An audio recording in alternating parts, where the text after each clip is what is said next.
비행체가 이란제 대한미사일의 가능성이 크다고 결론을 내렸습니다. 외교부가 비행체 조사 결과를 발표하면서 이같이 밝혔는데요. 외교부는 주한 이란 대사를 초치해 강력한 항의의 뜻을 전달했습니다. 지성림 기자입니다. 정부가 호르무즈 해협에서 남우호를 공격한 비행체를 정밀 조사하고 그 결과를 발표했습니다. 박윤주 외교부 1차관은 오늘 브리핑에서 기술 분석 결과 비행체는 이란에서 개발된 누르 계열의 대한미사일일 가능성이 높은 것으로 결론을 내렸다고 밝혔습니다.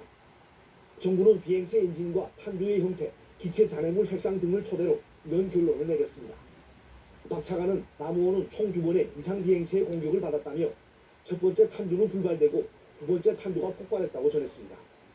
정부 조사에 따르면 비행체 엔진은 이란산 터보제트 엔진과 유사했고 부품에서는 이란의 제조사 각인으로 추정되는 것이 확인됐습니다.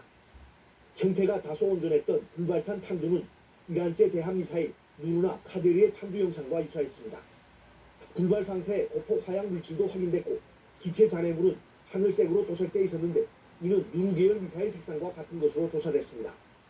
또 전자기판 잔해물은 약 20-30년 전 생산된 것으로 추정됐는데 생산 연도를 고려하면 구형인 누르 미사일의 가능성이 크다고 정부는 판단했습니다. 정부 조사에서 발사 원점은 파악되지 않았습니다. 국방부는 남우호가 피격 당시 이란 본토와 90에서 100km 떨어져 있었음을 고려하면 미사일이 6-7분가량 날아왔을 것으로 추정했습니다. 또 미사일이 종말 단계에서 별도의 기동 없이 처음 목표한 지정 고도로 비행했고 두 발이 발사됐다는 점에서 공격을 통해 피해를 주겠다는 명백한 의도가 있는 것으로 봤습니다.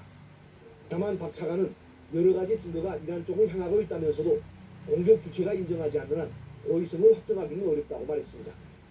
외교부는 이 같은 조사 결과에 따라 오늘 주한 이란 대사를 초치해 조사 결과를 설명했습니다. 특히 이란 대사에게 우리 선박 피격에 대한 강력한 항의의 뜻을 전달하고 재발 방지를 포함한 책임 있는 조치를 요구했습니다. 연합뉴스TV 지성림입니다.